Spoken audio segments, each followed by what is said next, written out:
Hello, everyone. I'm Janet Lipinski, Senior Director of Academic Programs at the Royal Conservatory. Welcome, and thank you for joining us for this interactive workshop in which we will explore criteria for evaluating musical performances.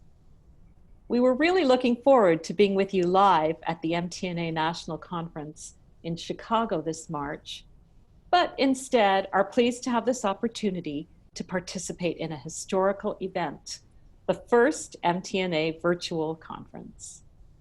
In this showcase, you will discover how the systematic approach to assessing performances in examinations developed over many years can be applied effectively in weekly lessons and daily practice sessions.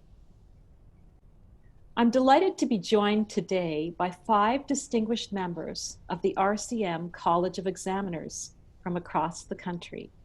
We are practicing social distancing today. They will share insights gained through years of teaching, adjudicating, and music making.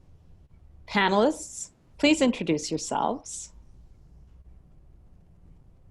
Hello, everyone. I'm Dr. Tom Green. I'm coming to you from my studio in Windsor, Ontario.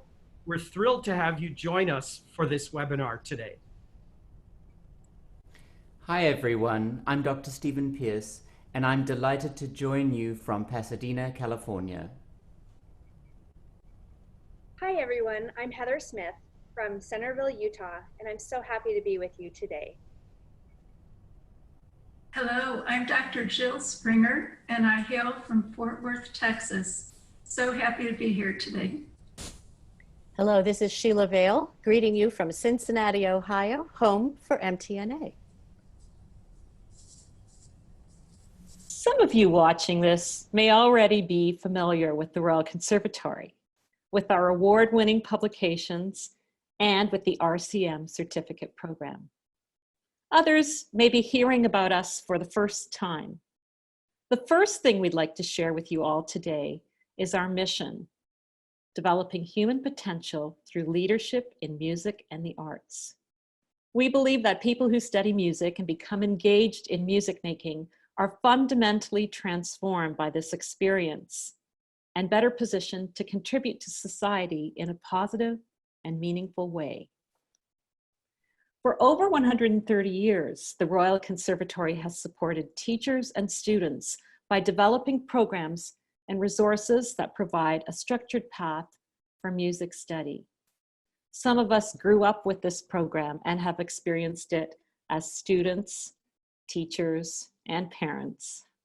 We take great pride in the success of our illustrious alumni, including Glenn Gould, Oscar Peterson, David Foster, and Diana Krall, many, many others, but also in the thousands of alumni who go on to successful careers in other disciplines, with music as a lifelong companion on their journeys. A fundamental aspect of our program is celebrating each student's achievement, regardless of their age, performance level, and degree of commitment.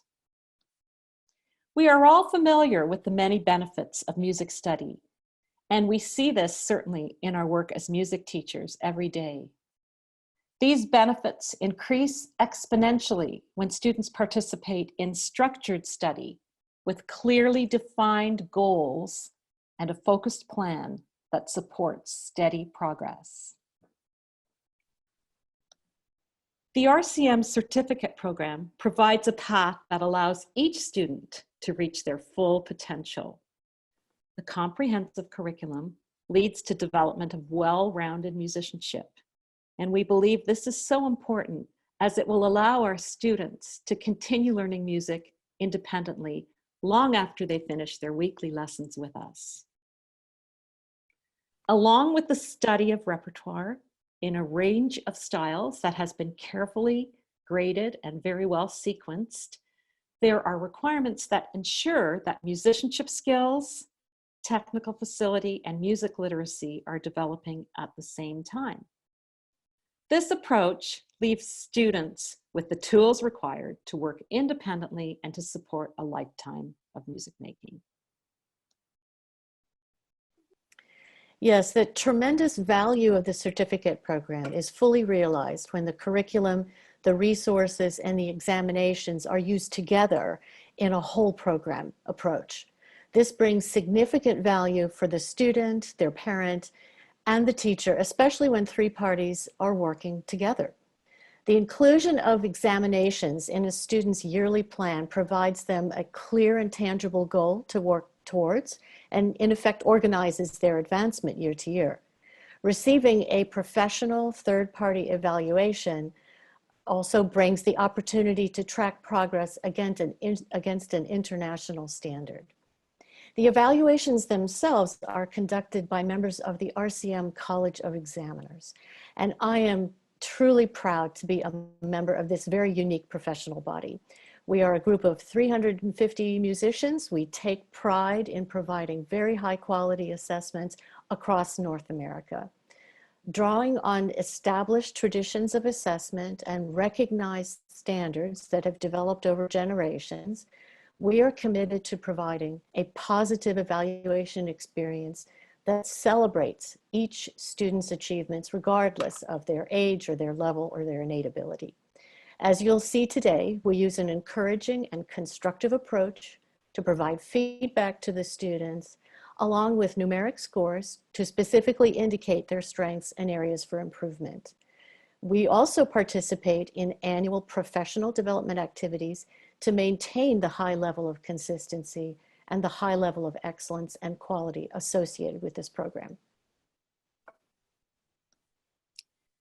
Let's turn our attention now to the main topic of our session today, evaluation. This is an essential component of music study. As musicians, we are constantly evaluating our own work, both in teaching and in performing, always striving to find ways to make our performances new and exciting and interesting to the listener.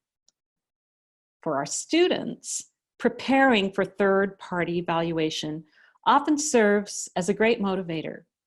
Receiving objective feedback from a listener who's hearing them for the first time has tremendous value. Sometimes it reinforces the message coming from the teacher, and other times it may highlight strengths or areas for improvement that provide a new and fresh perspective. Ongoing evaluation is also an important component in music study, and it plays a central role in every lesson. As teachers, we listen to our students and evaluate their progress from week to week.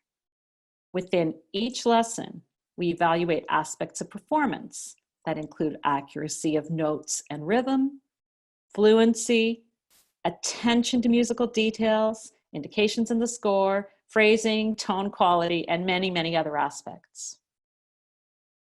As we do this, we are at the same time working to develop our students' ability to self-evaluate so that progress can continue between lessons in home practice.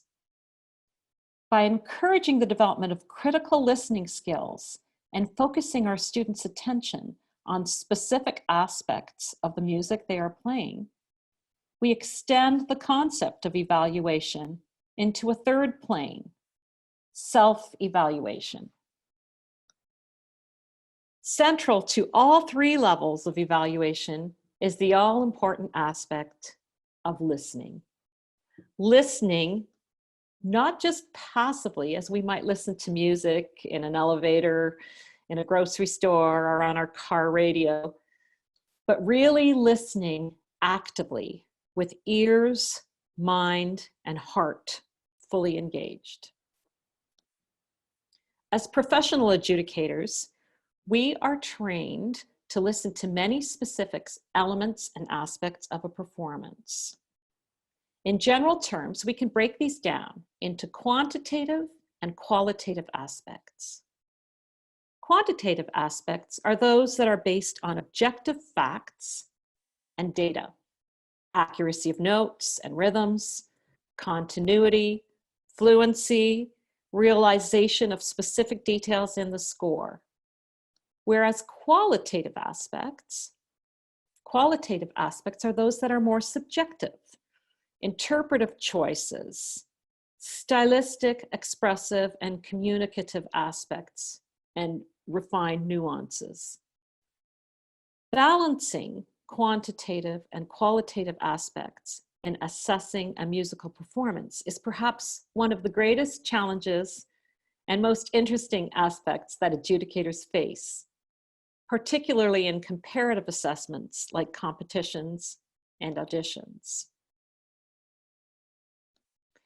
It can be helpful for all three aspects, all three applications of evaluation, third party, teacher, and self-evaluation, to create a checklist of criteria to be considered.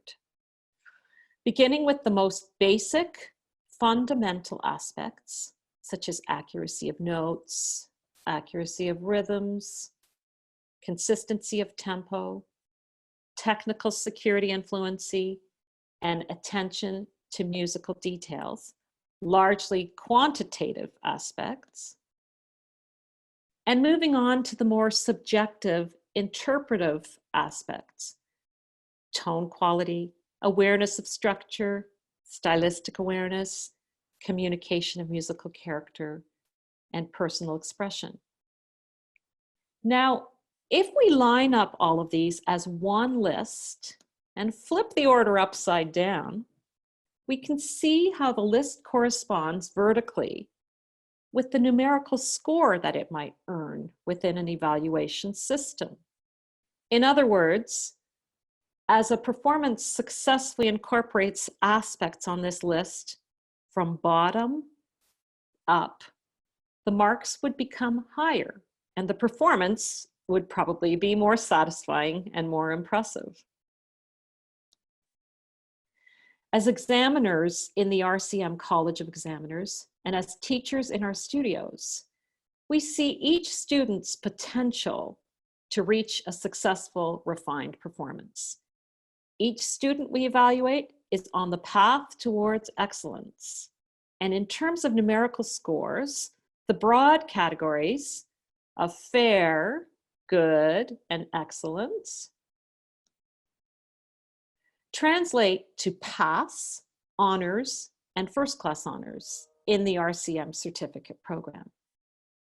Those of you who already use our program may be familiar with these categories. For those who are not, we will just review them briefly now before going on to applying some of these evaluation ideas to musical performances. So here are the marking categories that we use. From bottom up, insufficient to pass, needing improvement, and this rarely happens. Generally, students who come to our evaluations, to examinations, have prepared to a level that they are ready for assessment. A pass, which would be satisfactory playing. Honors, which is good. First class honors, very good. And distinction, outstanding. We can think of these categories as an A+ for the distinction, A for the first class honors, B for the honors, and C for the pass. And even more specifically, in terms of numerical scores, a first class honors performance of a repertoire selection, which earned a mark from 90 to 100%, would be a really exceptional performance. Confident, communicative, showing technical command, insightful awareness of style. And as adjudicators, we are always delighted when we hear a performance like this. Sometimes the performance like this will make us want to just put our pencils down or take our hands off our keyboards and just listen and enjoy rather than writing a detailed report. Of course, we still do that, but these are the kinds of performances that we really strive for and that make our work as teachers and examiners so wonderful. The first class honors score, 80 to 89, and these are scores that we often hear performances that earn these scores. They're well prepared, engaging, demonstrating thoughtful preparation, not just basic preparation, technically secure for the level that's being presented. Stylistic awareness and musical understanding is developing and in evidence. And if there are any minor slips or brief lapses, there's a quick recovery. Next, we have the honors score. This is what we described as a B, not an A. It's good work, generally secure and fluent, showing some careful preparation, and musical understanding is beginning to develop. But there might be more occasional slips and lapses here, and there might still be more technical control and attention to details that can emerge in order for the performance to be even more satisfying. And finally, the pass level, a numerical score of 60 to 69. This reveals a basic level of preparation, and the adjudicator's report would identify areas for further study and exploration. And as you'll notice when we move on now to some evaluation activities, we do consciously express our comments to students, whether it is stating the strengths or whether it is identifying areas for improvement or next steps. We do always state this in the positive, because at the core of the evaluation work that we're doing is our mission to encourage music study, to help these students feel motivated and inspired to continue. So we're not in the business of telling students everything that they need to improve on, so much as acknowledging first and foremost what they've already accomplished and pointing them in the direction of the path towards excellence. So let's go on now to 3 evaluation activities. We've chosen 3 pieces from the core repertoire that students at the elementary level would study. 2 of these pieces are in the Celebration Series 5th edition. And we hope that you'll enjoy first listening to the student performance, and then sharing maybe your thoughts, as in you might want to jot down your thoughts as you listen, and then compare your responses to those of our panelists who will weigh in on what they've heard. So here is our first performance. It's Clowns by Dmitry Kabalevsky, and this is found in the Celebration Series 5th edition, Level 3 repertoire album. Here we go with the performance. Whenever you're ready.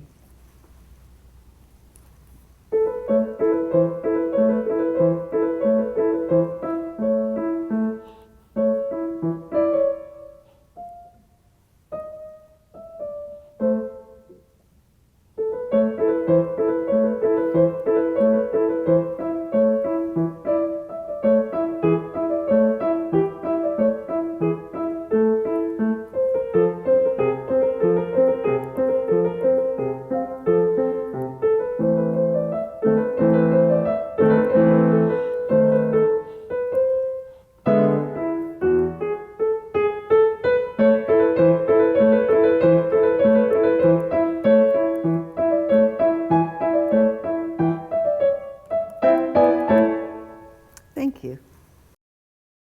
So let's start with the strengths of this performance. Tom, could you share your thoughts on the strength of the performance we just heard? A few strengths stood out for me in this performance. For the most part, this was clearly articulated playing with projected tone in the melodic line. Secondly, the performer persevered despite some uncertainties and hindrances along the way. Thirdly, we heard a fairly confident performance of the concluding presentation of the theme, and the final chords were effectively accented. Thanks, Tom. Let's go on to some areas for improvement. Heather, would you like to share your thoughts with us on that? Yes, the performance could be improved upon in a few different areas.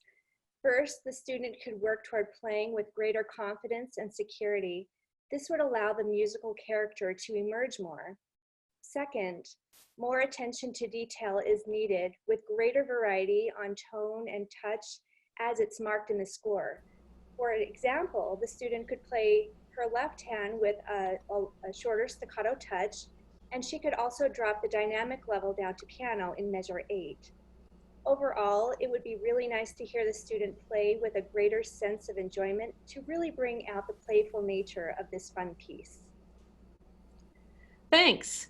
And now let's see how we apply this evaluation to next steps in a lesson. Stephen, why don't you tell us a little bit about what you might work on in a lesson with this student? Absolutely. Firstly, I would address the issues of memorization and security in performance. I would do this by focusing on analytical memory and, together with the student, review patterns and tonal areas hand separately. I think that a slower tempo might also help to build more security in performance, and having the student begin at various different spots throughout the piece. Thereafter, I would spend time on the character, and by addressing the title with the student, I might invite them to think about why Kabalevsky titled the piece Clowns and how he depicts those clowns musically in the work so that we can aim for an even more imaginative performance. Thanks, those are great ideas. Now I know some of you are probably wondering about the numerical score. So we can share that a performance like the one we just heard would, in our evaluation system, be rated as a pass standing, a mark somewhere between 60 and 69, acknowledging that the student has prepared the piece and there has been a basic level of preparation, but that there were still many areas for improvement. And the adjudicator's report would identify some of the things we've discussed in writing to point the student on their way, on the musical journey, and give them ideas of what to work on to move to the next level. So let's go on to another example now, still from the elementary level. We have the Minuet in G major from the Notebook for Anna Magdalena Bach, attributed to Christian Petzold. And we'll listen to the performance of it first.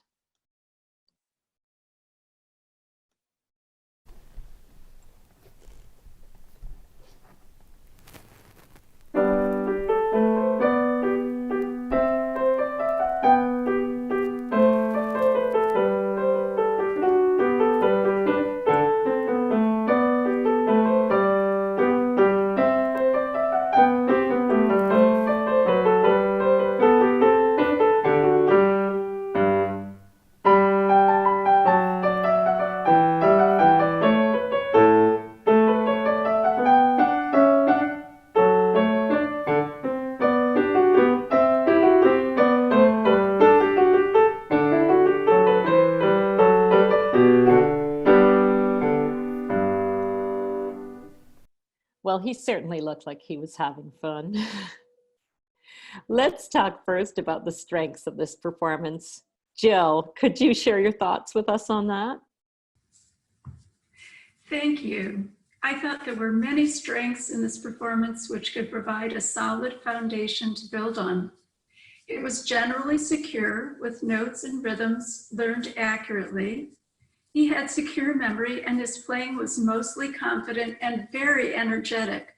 He clearly likes to play fast. His hands were generally well balanced and coordinated, and there is an appropriate Baroque tone developing. Finally, I thought the musical character is beginning to emerge with a good sense of forward motion in his playing. Thanks, Jill. How about some areas for improvement? Sheila? Sure. I think some areas for improvement in general are a basic understanding and awareness of the content, and then refinement of several of the performance details. In general, the character of the minuet, the elegant and graceful lilt of the dance, could be more evident in his performance. And his performance was musical, but he did lack some awareness of the overall structure and the phrasing. Some specific comments would be about his rhythmic placement, accuracy, real detailed accuracy of rhythmic placement. Certainly the continuity, control of his tempo can still be developed and refined, and Firma Rhythmic Control will of course provide that. The underlying pulse was not always felt. There was some flow with a clear pulse, but his basic tempo was a little bit inconsistent and did fluctuate. Articulations, somewhat stylistic, and he had a mostly secure tone, and I certainly would recognize that, but his legato was often insecure, and the detached touch was inconsistent. I might also comment on some dynamic contrast that would enhance the performance. Thanks. And finally, Tom, how about next steps? And let's shift our focus now to the student and ideas about what to suggest for this student in terms of home practicing. Yes, so one practice strategy would be to tap the beat with one hand and the rhythm of the melody with the other before starting to play. Another practice strategy would be to play each hand alone to focus on phrase shapes and articulation. In particular, the student could consider detaching most of the left-hand notes. And a third practice strategy would be to practice phrase by phrase, listening for balanced hands and a sense of shape and structure. Thanks, Tom. So before we switch to the next slide, you might want to all think about which of the marking categories do you think this performance would have fallen into? And you'll perhaps not be surprised to note that this one would be ranked as an honors standing. You can see how it was a little further along the journey towards excellence than the previous performance, because it was generally secure and fluent. It did show some musical understanding, though there were occasional slips and lapses, including those hesitations with the tempo that were pointed out. Certainly with more technical control and attention to details, the performance would be even further refined. So we would rank this as an honors standing, probably in the mid 70s in terms of an actual mark for that performance. And let's go on now to a third evaluation. We've chosen now the lovely piece called Reflections by Dennis Alexander. This is in our Celebration Series, 5th edition, Level 4 repertoire album. Let's listen to the student performance now.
So let's start again by acknowledging the strengths of this performance. Heather, would you like to lead off on this? Sure. There were several strengths in this performance. The performance was secure and steady, which showed great thoughtful preparation. He played with a pleasant tone quality, and he included some dynamic variety as well. He also projected the reflective character that was suggested in the title. Thanks. How about some areas for improvement, Stephen? Yes, firstly, I would recommend a slightly more flowing tempo, as the composer has indicated Andante con moto. I would also suggest further refinement of the musical character with even more singing and clearly projected phrase shapes. Together with this idea, I would invite the student to play with greater flexibility of time, including breathing between the phrases and also observing the ritardandi and the fermata. I would also comment on a need for even more refined control of the pedal, particularly in the final section, And lastly, suggest exploring an even wider range of dynamic color by following the composer's indications. Thank you, Stephen and Heather, for those evaluations. Now let's move on to the application of these evaluations and thinking about how we'd help this student to develop critical listening skills so that he could better work on enhancing his own playing between lessons. Jill? Just a lovely performance here. I would suggest 3 areas where listening skills could be further developed in order to take this performance to the next level of artistry and polish. First, in timing, it's hard to have students break out of a metronomic pulse, especially at a level 4. I think it would be fun to have the student play the opening passage and explore flexibility in timing by lingering at the end of the phrase to convey the sense of reflecting in the title. To help them stretch the timing box, you might need to have them experiment taking too much time and then rein it in. Second, expressive intervals. My experience is that when students' eyes are glued to either the music or their hands, it's often hard for them to actually hear what they're playing. I would go to the wonderful octave leap Mr. Alexander has written in the last phrase of the piece and have my student play it while looking up to fully engage their ear with the expressive quality of the melody.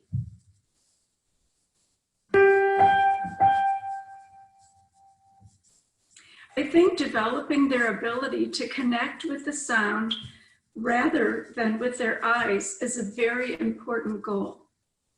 Finally, clarity of pedaling. There were a couple spots of blur in the pedaling today. I would have them play the final phrase again, stopping on all pedal changes to look up and listen if there is utter clarity between chords. In the end, good pedaling will become totally tied to their ear. But to begin, you might also need to review the up-down physical mechanics of their foot. Thank you.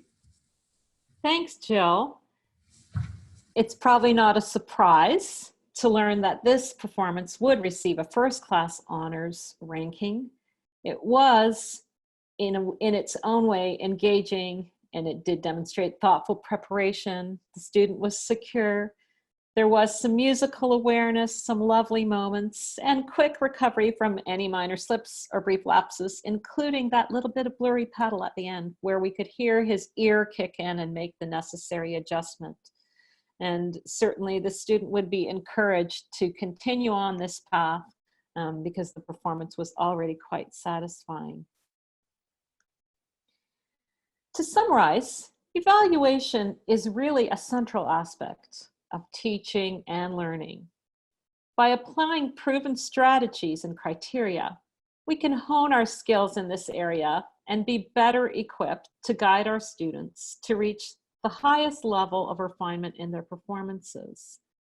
And our goal to inspire and motivate our own students in our studios translates into our work as adjudicators and examiners. Our hope is that every evaluation experience, whether it be in the lesson with the teacher, in a competition, or in an examination, leads to the students feeling motivated and encouraged to continue on their musical journeys.